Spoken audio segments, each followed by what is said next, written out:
What we want to always try and avoid is that athletes are serving penalties after they've crossed the finish line. And of course, we saw that in Chicago. We introduced for the elite doubles, we introduced the time-based penalties, which were coming into this season anyway.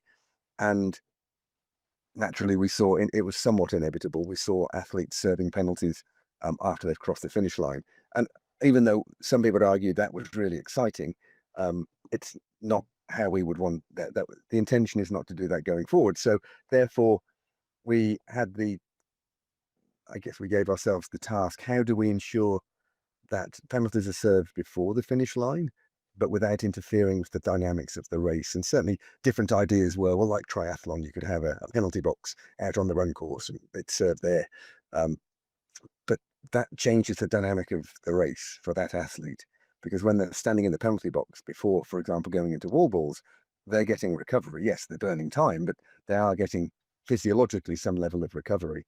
And so for us, it was important to therefore have the penalties served after the completion of their 100 warbles. And there's a logic to it. It sounds so simple now, but they're actually going to be standing in their penalty box. So the box that they are standing in for when they complete their warbles, the warball target, for example, so their 100th valid strike, if they don't have any penalties, it will go green and say go, and they can simply, as usual, run up at the finisher ramp and onto the finisher stage. However, if they have accrued penalties, and they will know that because it will be on the lap screen, it'll be on their screen that's counting the wall balls. So I guess we're repurposing them and giving further purpose to that same screen that they're looking at, that they can see their wall balls counting up on. That will tell them if they've got penalties and how many seconds, so that when their 100th valid wall strike hits their target, rather than shouting go, let's say they've got 30 seconds of penalties. It will, their 100th wobble valid strike, bang, it'll go 30, 29, 20, and it'll just count down. And they have to stay in their athlete box until it goes green and says go. And the head judge, of course, will be hovering around them to make sure they don't go early. We've got cameras that will be trained on the boxes that will be able to see did they go early or not, in addition to the live stream. So really exciting. And that way, we also are not, as I say, it's really important that we're not interfering with the dynamic of the race for any of the races that have penalties to serve. Okay. And I think you said it, but so ideally they'll be notified. Let's say they get a penalty on the burpees, they'll be notified fairly immediately, will they? There'll be a screen that they'll be able to see that on when they're running around, like before they Yeah, get to so the wall balls. so the lap screen will obviously tell them how many laps they've done and what they're doing next, as usual. But it will also notify them. There'll be a little alert on there that they have accrued penalties.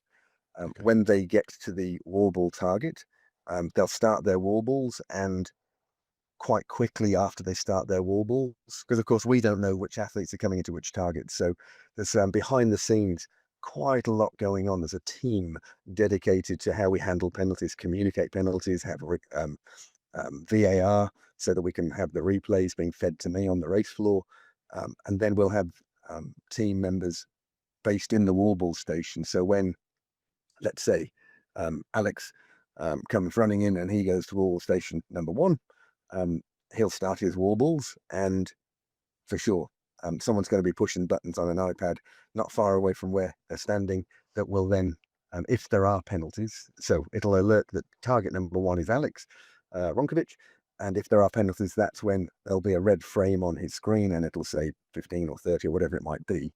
Um, so he'll know then how many penalties in terms of seconds. Mhm. So that for sure, there's no surprise element to it. We wanted to make sure that was the case. We don't want it to be a distraction. We want it to be clear to them so that they can be prepared mentally that, okay, so when my 100th valid warble strike is made, I'm not going anywhere. I've got to stand here. And again, the head judges will be there hovering to make sure. And it's all obviously all part of the athlete briefing. Certainly, the feedback we've had for those who have had that level of explanation, they really like it, like the idea of it, and are willing to let's give it a go. And if there's further refinement needed, so be it. I mean, obviously, we have got backup plans in place. So if there's any sort of issue, and we're not reliant on any sort of Wi-Fi, internet, nothing like that. The system um, has got all sorts of fail safes built into it. and we've got human fail-safe going on in the background with stopwatches. So we're confident whatever happens, we're covered. Okay. All right. Another thing I saw was there's going to be a zone where coaches are allowed to stand, or the athletes are going to be able to bring one person in. Is it into a certain zone for support and things like that? Yeah, so it's cunningly called. We have the rock zone and we have the coaches zone. So yeah, it's very much a pilot we're running in Hamburg. It was at the request of the elite community.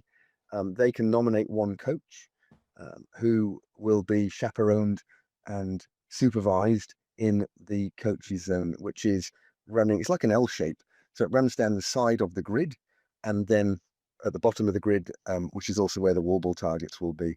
So they get to be up close and personal in that regard. Of course, there's no outside assistance. There's all sorts of rules which have been explained to everyone, and they will be supervised.